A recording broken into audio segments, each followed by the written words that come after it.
भगवतो अरहतो सम्मा संबुद्धस्स। नमो तस्स भगवतो अरहतो सम्मा संबुद्धस्स। नमो तस्स भगवतो अरहतो सम्मा संबुद्धस्स। आज की धम्म सभा में उपस्थित हमारे भिक्षुजन, मैं सभी का अभिनंदन करती हूँ और सभा में उपस्थित हमारे महाबोधि के सभी मेंबर्स का, हमारे प्रेसिडेंट सर और जो भी हमारे नए पर्सन्स जो ऐड हो रहे हैं, मैं उन सभी का यहाँ पर अभिनंदन करती हूँ। मेरी ये गाथा जय मंगल अट्ठ गाथा पिछले 2 संडे से कंटिन्यू है, उसी को कंटिन्यू मैं आज कर रही हूँ। आज कोशिश करूंगी कि 2 से 3 गाथाएं मैं इसमें आगे के लिए इसको विस्तारित कर सकूं। जय मंगल अट्ठ गाथा के बारे में हम सभी लोग जानते हैं और जैसा मैंने पिछले अपनी एपिसोड्स में कहा भी है इसको कि ये जो जय मंगल अट्ठ गाथा है, भगवान बुद्ध के जो कुछ विशेष गुण हैं उन्हीं को लेकर के,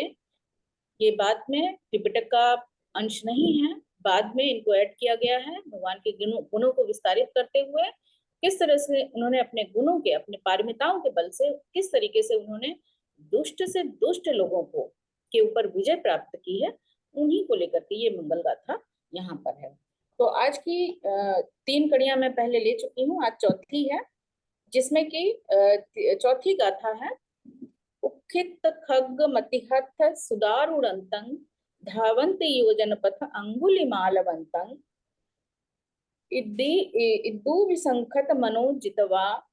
मुनिंदो तंग तेजसा भवतु ते जय मंगला। तो ये आज की जो चौथी गाथा है, ये जो अंगुलीमाल नाम का एक परिस्थिति वश बन गया, जो जिसको डाकू के नाम से संबोधित किया गया है, उसकी गाथा हम सभी लोग जानते होंगे। इस बहुत ये गाथा बहुत ही ये जो कहानी है ये बहुत प्रचलित है और अक्सर हमको ये सुनने को भी मिलती रहती है। तो ये बहुत ही प्रचलित कहानी रही है, जिसको क्योंकि अंगुलीमाल एक बहुत ही खूंखार परिस्थितियों के वश बहुत ही खूंखार रूप से वो परिस्थितियां उसको बना देती हैं। तो लेकिन भगवान ने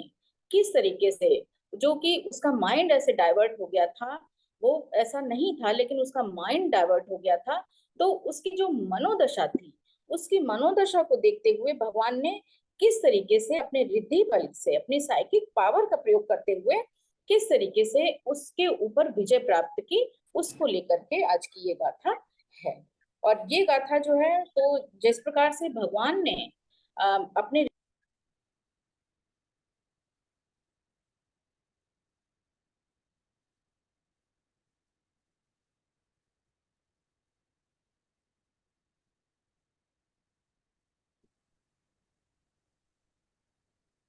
हेलो सर, सुन पा रहे हैं मुझे? हाँ बोलिए बोलिए, आवाज आ रही, बोलिए सर। तो इस प्रकार से भगवान ने अपने रिद्धि बल के द्वारा इस अंगुलीमाल जैसे डाकू के ऊपर विजय प्राप्त की। उसी प्रताप से, उनका जो रिद्धि बल का प्रताप था, उसी प्रताप से आप सभी का कल्याण हो, ऐसा इस गाथा में उदित होता है। अब कहानी तो हम सभी लोग जानते हैं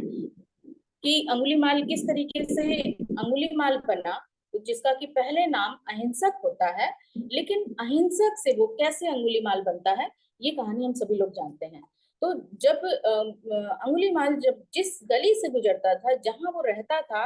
वहां के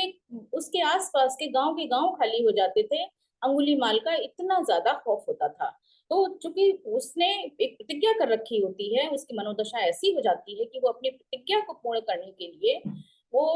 लोगों की हत्या करके उनके उंगली को काट करके उनकी माला को अपने गले में, उंगली को पिरो करके उनकी माला अपने गले में पहनता था। इसी वजह से उसका नाम अंगुली माल यानी कि उंगलियों की माला, ऐसा उसका नाम पड़ा। तो उसके खौफ से लोग बहुत दूर से ही कांपते थे और उसके निकट क्या, उसका नाम सुनते ही लोग उस तरफ जाना पसंद नहीं करते थे, खौफ के कारण। तो जब इतना ज्यादा उसका वो मतलब उत्पात बहुत चरम पर पहुंच गया था,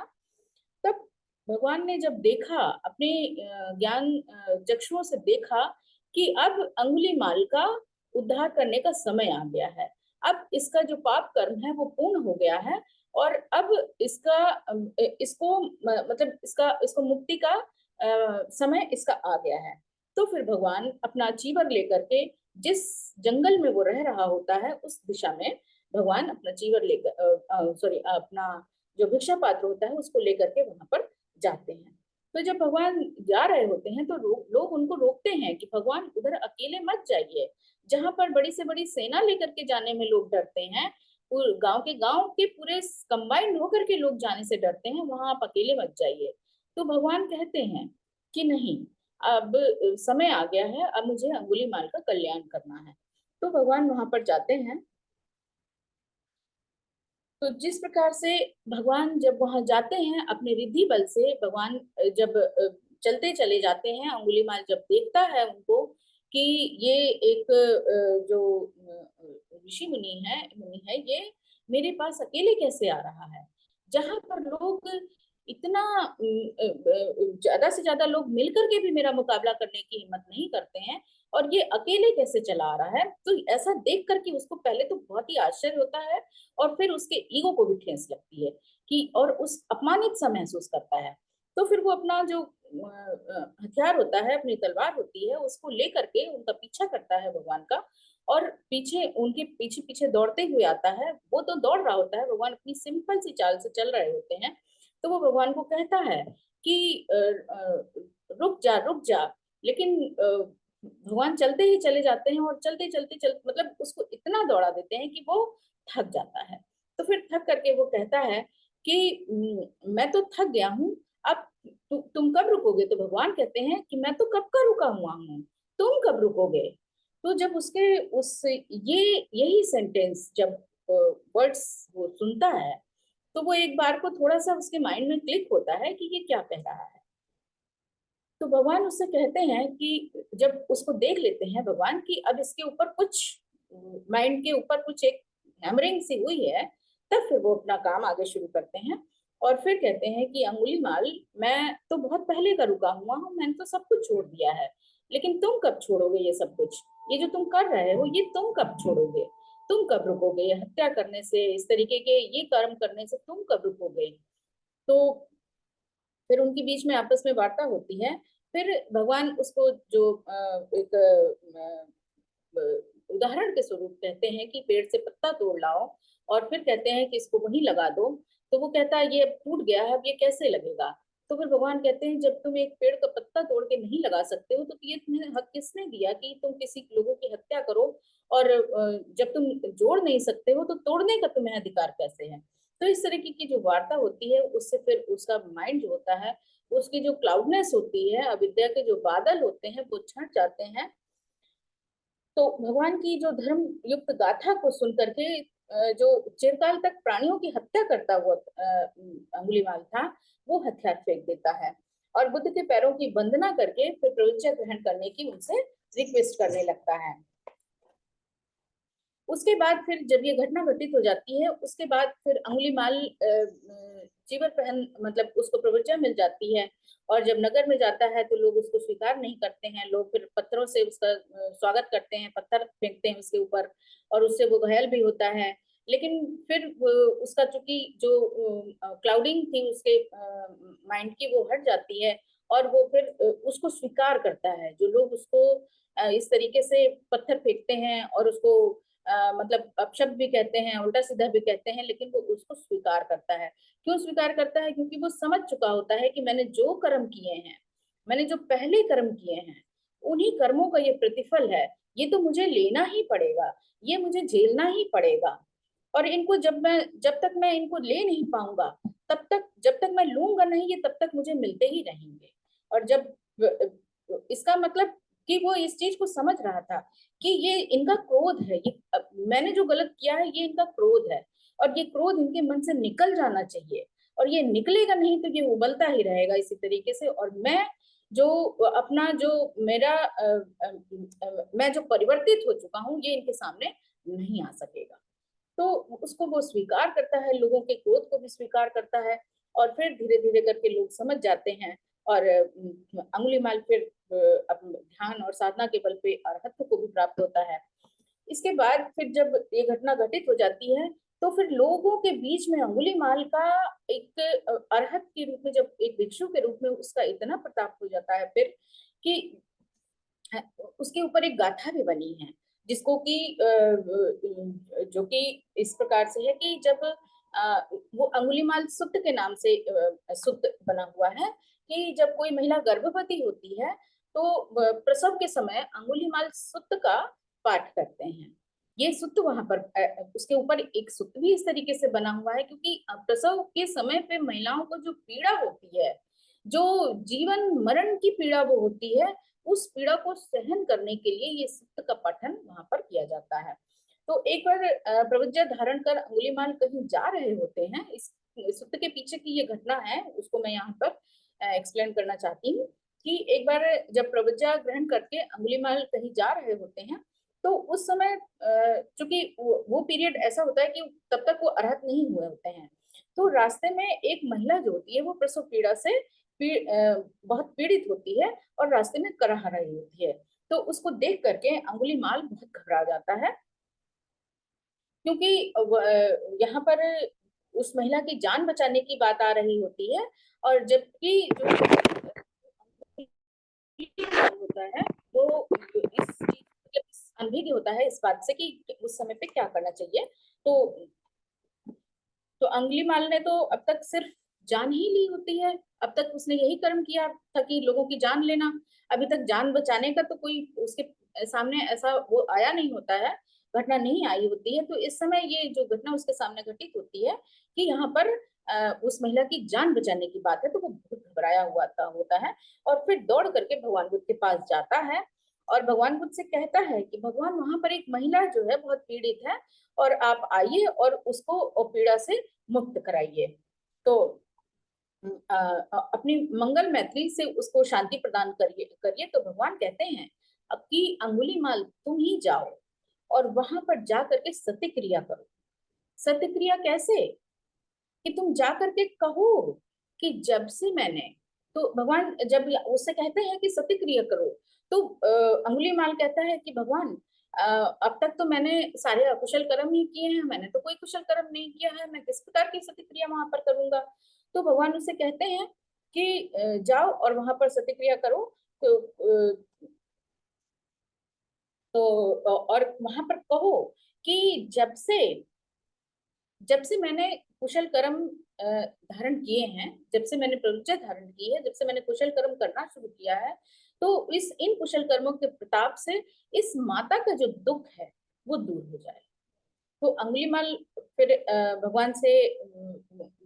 जब भगवान उससे ऐसा कहते हैं तो अंगुलीमाल कहता है कि भगवान मैं इस तरीके से कहूंगा तो ये तो झूठ हो जाएगा, मुसावादा हो जाएगा। तो फिर भगवान उससे यही कहते हैं कि ठीक है, पिछला जो हुआ सो हुआ है, लेकिन तुम अब कुशल कर्म की ओर बढ़ चुके हो, तो जब से तुम कुशल कर्म कर रहे हो तब से उसका ध्यान करो कि जब से तुमने कुशल कर्म शुरू किया है तब से उन उन उस समय का ध्यान करते हुए इस वाक्य को दोहराओ कि मेरे कुशल कर्मों के प्रताप से इस माता के दुख दूर हो जाए और जो भी मैंने मंगल कर्म किए हैं उन मंगल कर्मों के प्रताप से इस महिला का जो दुख है वो दूर हो जाए और इसका कल्याण हो। और तो फिर अंगुलीमाल वहां पर वापस जाता है और उस महिला के सामने जाकर के इसी तरीके से कहता है और जब वो इस तरीके से चैंटिंग कर रहा होता है, कह रहा होता है, तो उसी समय उसको फिर अरहत्व प्राप्त हो जाता है। और अंगुलीमाल के ये शब्दों को सुन करके वो महिला जो होती है वो भी चूंकि उसने भी अंगुलीमाल की गाथा को अंगुलीमाल को सुन रखा होता है और जब वो अंगुलीमाल के ये शब्दों को सुनती है तो उसका जो कष्ट होता है, जो दुख होता है, ये सिर्फ मानसिक उसकी बात है कि जब वो सामने अंगुलीमाल को देखती है तो वो अपनी पीड़ा को भूल जाती है और उसके उसके जो अंगुलीमाल के जो कुशल कर्मों का भी प्रताप होता है उससे उस महिला को बहुत शांति मिलती है और उसको प्रसव जल्दी से हो जाता है और एक स्वस्थ बालक को फिर वो वहां पर जन्म देती है। तो इस प्रकार से भगवान ने, चूंकि अंगुलीमाल ने तो कुशल कर्म करने शुरू ही किए थे, लेकिन भगवान यहाँ पर अपना रिद्धि बल भी दिखाते हैं। तो भगवान ने अपने रिद्धि बल से अंगुलीमाल को तो जीत लिया था, अंगुलीमाल को सही रास्ते पर वो ले आए थे, और अंगुलीमाल भगवान के रास्ते पर चल करके अरहत्व को भी प्राप्त होता है। तो इस प्रकार से जब अंगुलीमाल भगवान को दौड़ते दौड़ते पकड़ने जा रहा होता है, उसी समय और भगवान से वार्ता करता है, तो उस समय जो भगवान की करुणा और मैत्री होती है, उस करुणा और मैत्री के प्रताप से उसका हृदय परिवर्तन होता है। अंगुलीमाल जो पहले की अहिंसक होता है, लेकिन परिस्थितियों के कारण वो अकुशल कर्मों में लिप्त हो जाता है, लेकिन भगवान के बुद्ध के धम्म का प्रताप उसको सही रास्ते पर ले आते हैं, और वो सही रास्ते पर आकर के कुशल कर्म करके अरहत्व को प्राप्त होता है। तो उन्हीं भगवान की मंगल मैत्री के प्रताप से, भगवान की करुणा और मुदिता के प्रताप से जिस प्रकार अंगुलीमाल का कल्याण हुआ, उसी प्रकार से हम सब लोग जो यहाँ पर बैठे हैं और भगवान के धम्म की चर्चा कर रहे हैं, उनको सुन रहे हैं, उनके मंगल मैत्री के प्रताप से हम सभी का कल्याण हो, ऐसी मेरी कामना है। फिर पांचवी गाथा है चिंचा के ऊपर। चिंचा की कहानी भी हम सभी लोग जानते हैं, और चिंचा की कहानी भी बहुत फेमस है। तो जो पांचवी गाथा है यहाँ पर कि कत्वानि कट्ठम उदरंग इव गभिनिया चिंचाय दुट्ठ वचनंग जनकाय मज्जे संतेन सोम विधिना चितवा मुनिंदो तंग तेजसा भवतु ते जय मंगला। अर्थात कि जिसने कट यानी कष्ट यानी लकड़ी का एक टुकड़े को बांध करके एक स्वांग रचती है, स्वांग रचने का नाटक, स्वांग रच के नाटक करती है, चिंचा नामक जो गणिका होती है, और चिंचा जिसने कि दुष्ट वचन बोल करके बहुत ही बड़ी सभा में भगवान बुद्ध जहाँ पर बुद्ध को के ऊपर आरोप लगाती है, और ऐसी सभा जो कि जहां भगवान बुद्ध धर्मदेशना कर रहे होते हैं, उस सभा में उनको लज्जित करने का काम वो करती है, प्रयास करती है, बुद्ध के ऊपर आरोप लगाती है कि बुद्ध के द्वारा मुझे गर्भित किया गया है। तो संतेन अर्थात कि संत स्वभाव से, शांत स्वभाव से, चंद्रमा के स्वभाव से, चंद्रमा रूपी चंद्रमा जिस प्रकार से शांत रहता है, उसके स्वभाव से उस महिला को जीत लेते हैं, और ऐसे मुनीन्द्र के प्रताप से सबका कल्याण हो, ये इस कथा में का अर्थ है। चिंचा की कहानी सभी लोग सुनते हैं, पढ़ते हैं समय समय पर। चिंचा का भगवान से पर्सनली कोई भी बैर नहीं होता है, हम सभी लोग जानते हैं इस कहानी में, लेकिन ना तो भगवान से उसका कोई भेदभाव मनमुटाव होता है, ना उनसे कोई बैर होता है, लेकिन चिंचा एक गणिका होती है, और उस समय पर बहुत से जो अलग अलग संप्रदाय के लोग होते हैं, अलग अलग मतों को मानने वाले जो साधु सन्यासी आदि होते हैं, ऋषि आदि होते हैं, वे अपने अपने मत जो जो भी उनके मत होते हैं, उन मत के को मानने वाले पब्लिक भी होती है, उनके फॉलोअर्स भी होते हैं। लेकिन जैसे जैसे भगवान के धम्म का प्रचार प्रसार होता है, वैसे वैसे बुद्ध के धम्म के फॉलोअर्स जो होते हैं वो बहुत ज्यादा बढ़ने लग जाते हैं, क्योंकि यहाँ पर किसी भी तरीके के कोई रिचुअल्स नहीं है, कुछ भी, हर तरह की आजादी है लोगों को, कि जब उनके माइंड जब बुद्ध के धम्म में जब वो आते हैं, तो वो देखते हैं कि हमको तो जो हमारे ऊपर पाबंदियां हैं, जो भी हमारे माइंड को मतलब कि हमारे अंदर जो डर पैदा करते हैं, जो भय पैदा करते हैं, वहां तो ऐसा कुछ भी नहीं है यहाँ पर। तो इस प्रकार से लोग भय मुक्त होकर के, लोभ मुक्त होकर के, और किसी भी तरीके के खौफ से मुक्त होकर के वे बुद्ध के धम्म के फॉलोअर्स बन जाते हैं। तो बुद्ध के धम्म के फॉलोअर बढ़ते ही चले जाते हैं, तो जो दूसरे मतों के लोग होते हैं वो टेंस हो जाते हैं और चिंतित हो जाते हैं इस बात को लेकर के कि अगर हमारे फॉलोअर्स कम हो जाएंगे तो फिर हमें दान दक्षिणा कम मिलने लगेगा, और इससे फिर हमारा गुजारा कम होगा, हमें मतलब गुजारा भत्ता एक तरीके से हमारा बंद होने लग जाएगा, कम मिलेगा, और वहीं पर इसके बुद्ध के फॉलोअर ज्यादा होते जाएंगे तो हमें कौन पूछेगा, फिर हमारा मत मतलब कि लोप होने लग जाएगा। तो वो लोग जब इस तरीके की बात उनके माइंड में आती है, ऐसा लोग आपस में चर्चा करते हैं वे लोग, दूसरे मत के लोग, तो फिर वे एक षड्यंत्र रचते हैं और षड्यंत्र के तहत ही वे चिंचा नाम की गणिका को अपने उसमें मतलब कि उससे बातचीत करते हैं और अपनी जो षड्यंत्र होता है उसके तहत उसको राजी करते हैं। और इस षड्यंत्र में फिर जो गणिका होती है वो भी मान जाती है, और षड्यंत्र के तहत ही फिर वो सुबह सॉरी शाम के समय वो भगवान बुद्ध के धम्म को सुनने के बहाने बुद्ध विहार की तरफ जाती है, वो जेतवन की तरफ जाती है और शाम को जाती और फिर सुबह वहां से आने का नाटक करती। इस तरीके से वो करीब 7 8 8 9 महीने ऐसा उसने किया होता है, करती रहती है। वो सिर्फ धम्म सुनने के बहाना लेकर के वहां पर जाने का नाटक करती थी, और सुबह के समय पे वहां से निकलने का नाटक करती थी कि मैं जेतवन विहार से आ रही हूँ। आने जाने वाले लोग पूछते कि चिंचा तुम कहाँ से आ रही हो, तो वो कहती मैं तो भगवान का धम्म सुनने गई थी और मैं वहीं से आ रही हूँ। तो इस प्रकार से ऐसा करके 8 9 महीने तक वो लोगों को अपने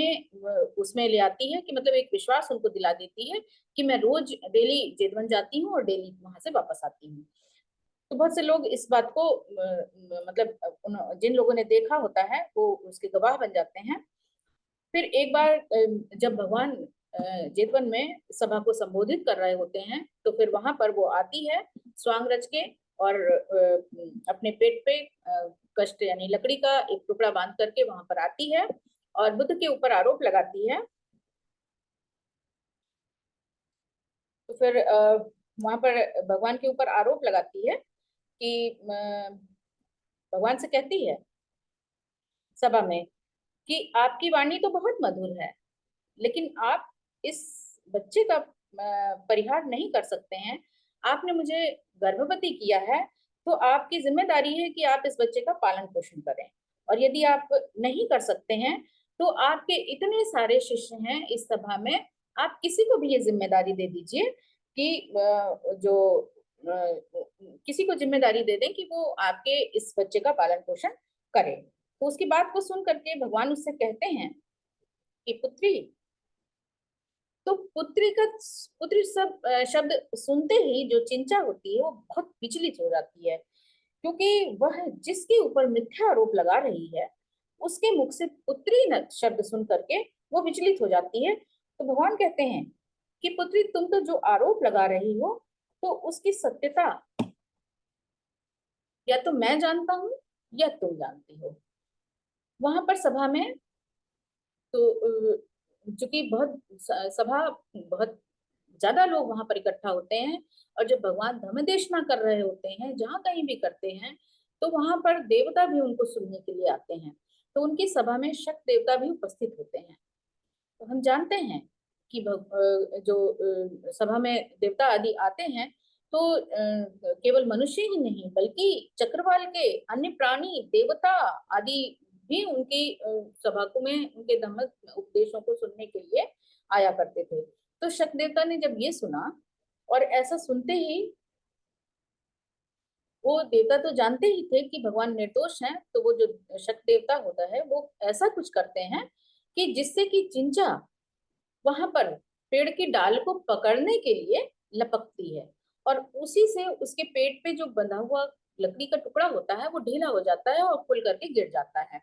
तो चिंचा की जो सत्यता होती है वो वहां सभा में सभी के सामने आ जाती है। लोग ये देख करके देखते हैं जब तो चिंचा को वो बहुत भला बुरा कहते हैं, और सभा में वहां से उसको भगा देते हैं, उसको मारने की भी कोशिश करते हैं। इसके भगवान बाद में भगवान बताते हैं कि भिक्षु ये पहली बार ही नहीं हुआ है। चिंचा नाम की जो ये मालविका गणिका है, इसने ऐसा पूर्व में भी ऐसा किया होता है जिसके कारण वह विनाश को प्राप्त हुई थी। लेकिन कई जगह ऐसा भी हमको पढ़ने को मिलता है कि चिंचा भगवान पर दोषारोपण करके फिर जब वापस जा रही होती है तो रास्ते में किसी खड्ड में गिर जाती है, और वहां पर खड्ड में गिरने से उसकी मृत्यु हो जाती है, और फिर वह मतलब कि नरकगामी होती है। क्योंकि उसने बुद्ध के ऊपर आरोप लगाया होता है, तो बुद्ध के ऊपर आरोप लगाना कोई छोटी सी बात नहीं होती है।